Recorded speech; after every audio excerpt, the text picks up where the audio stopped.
दोस्तों, इस वीडियो में आज हम जानेंगे बांके बिहारी लाल जी के मंदिर का इतिहास और बिहारी जी का स्वरूप। श्री बांके बिहारी मंदिर में स्थापित बिहारी जी की छवि स्वामी हरिदास को स्वयं दिव्य युगल श्यामा श्याम द्वारा प्रदान की गई है। भक्तों की इच्छा को स्वीकार करते हुए भगवान अपनी दिव्य पत्नी के साथ व्यक्तिगत रूप से प्रकट हुए और गायब होने से पहले एक काली आकर्षक छवि छोड़ गए। स्वामी हरिदास जी का जन्म श्री आशुधीर और उनकी पत्नी श्रीमती गंगादेवी के यहाँ राधा अष्टमी के दिन अर्थात वर्ष 1535 विक्रमी 1478 ईस्वी के भाद्रपद मास के दूसरे उज्ज्वल पखवाड़े के 8वें दिन हुआ था। उनका जन्म एक छोटे से गांव में हुआ था, जिसे अब उत्तर प्रदेश में अलीगढ़ के पास हरिदासपुर के नाम से जाना जाता है। परिवार के वंश का पता श्री गर्गाचार्य से लगाया जा सकता है। श्री गर्गाचार्य यादवों के कुलगुरु पारिवारिक गुरु थे और श्री वासुदेव के अनुरोध पर युवा कृष्ण और बलराम के नामकरण संस्कार के संचालन के लिए गुप्त रूप से ब्रिज का दौरा किया। परिवार की एक शाखा मुल्तान पाकिस्तान चली गई, लेकिन उनमें से कुछ लंबे समय के बाद लौट आए। श्री आशुधीर एक ऐसे प्रवासी थे जो मुल्तान से लौटने के बाद अलीगढ़ के पास ब्रिज के बाहरी इलाके में बस गए। ललिता सखी के अवतार थे स्वामी हरिदास भगवान कृष्ण के आंतरिक संघ की। यह इस तथ्य को आसानी से समझाता है कि बचपन में भी वे ध्यान और शास्त्रों में अधिक थे, जबकि उनकी उम्र के अन्य बच्चे खेलने में व्यस्त थे। खरिमती के समय के अनुसार उपयुक्त उम्र में उनका विवाह हुआ था। अपनी शादी के बाद भी युवा हरिदास सांसारिक सुखों से दूर रहे और ध्यान पर ध्यान केंद्रित किया। खरिमती जी स्वयं ऐसी संत आत्मा थी कि अपने पति के झुकाव को भांपकर उन्होंने गहन प्रार्थना की और हरिदास की उपस्थिति में एक छोटे से दीपक की लौ में प्रवेश करके उन्हें शारीरिक रूप से भगवान के स्वर्गलोक में पहुंचाया गया। कोई भौतिक अवशेष पीछे नहीं छोड़ा गया। उसके तुरंत बाद हरिदास ने अपना गांव वृंदावन के लिए छोड़ दिया, जो उस समय घना जंगल था, और एकांत स्थान का चयन किया, जिसे अब निधिवन के नाम से जाना जाता है, उनके संगीत का अभ्यास करने और ध्यान के शाश्वत आनंद का आनंद लेने के लिए। उन्होंने नित्य वृंदावन में नित्य रस और भगवान के नित्य विहार का निरंतर ध्यान किया।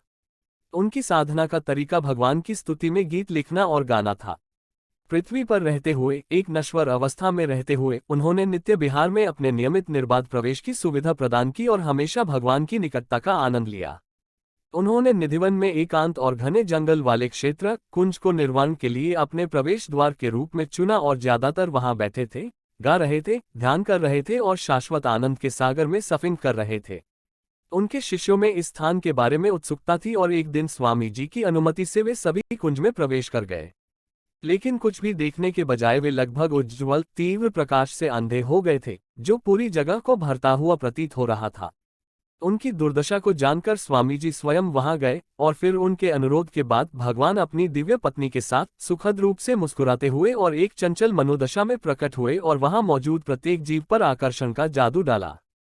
जिन लोगों ने यह देखा वे भगवान और उनकी पत्नी की सुंदरता से इतने मंत्रमुग्ध थे कि वे अपनी आंखें भी नहीं झपका सकते थे। ऐसा लगता था कि वे सभी पत्थर की मूर्तियों में बदल गए थे। गोस्वामी की पीढ़ियों को दी गई कथा कहती है कि दिव्य दंपत्ति की सुंदरता ऐसी थी कि कोई भी दिव्यता की दृष्टि और निकटता को खोना नहीं चाहता था। लेकिन फिर वह कौन सी दिव्यता है जो केवल एक नश्वर झपट्टा नहीं बना सकती और दुनिया और उसकी विलासिता को भूलने और त्यागने के लिए पर्याप्त आकर्षण। दिव्य जोड़े की सुंदरता इतनी अधिक थी कि आप और मेरे जैसे कम नश्वर लोग इस तरह के स्वर्गीय सौंदर्य को सहन नहीं कर पाएंगे। यह भांपकर स्वामी हरिदास जी ने उन दोनों से एक ही रूप धारण करने का अनुरोध किया, क्योंकि दुनिया उनकी छवि को सहन नहीं कर पाएगी। उन्होंने उनसे घन और दामिनी जैसा एक ही रूप लेने का अनुरोध किया। इस प्रकार अंधेरे भगवान और उनकी निष्पक्ष पत्नी राधा जी की संयुक्त सुंदरता का एक आदर्श रूपक दिया। साथ ही वह चाहता था कि उसका प्रिय स्वामी हमेशा उसकी आंखों के सामने रहे। उनकी दोनों इच्छाओं को पूरा करते हुए दंपति ने खुद को एक काले रंग की आकर्षक मूर्ति में बदल दिया, वही जिसे आप आज मंदिर में देखते हैं। श्री बांके बिहारी जी का आकर्षण और सौंदर्य ही एकमात्र कारण है कि मंदिर में दर्शन कभी भी निरंतर नहीं रहता, बल्कि नियमित रूप से उन पर लगे पर्दे से टूट जाता है। यह भी कहा जाता है कि यदि कोई श्री बांके बिहारी जी की आंखों में काफी देर तक देखता है तो व्यक्ति अपनी चेतना खो देगा।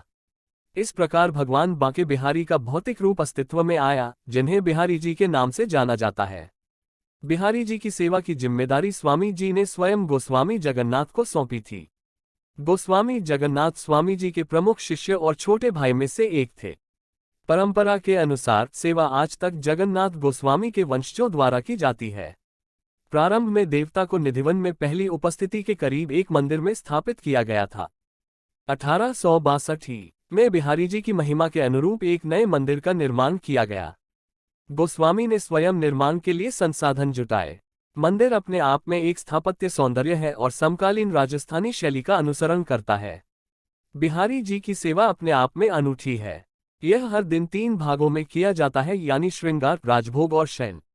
जबकि श्रृंगार, जिसमें स्नान, पोशाक और मुकुट और हार जैसे आभूषणों के साथ अलंकरण शामिल हैं, और राजभोग की पेशकश की जाती है, शाम को शयन सेवा की पेशकश की जाती है। मंदिर में मंगला सेवा की परंपरा नहीं है।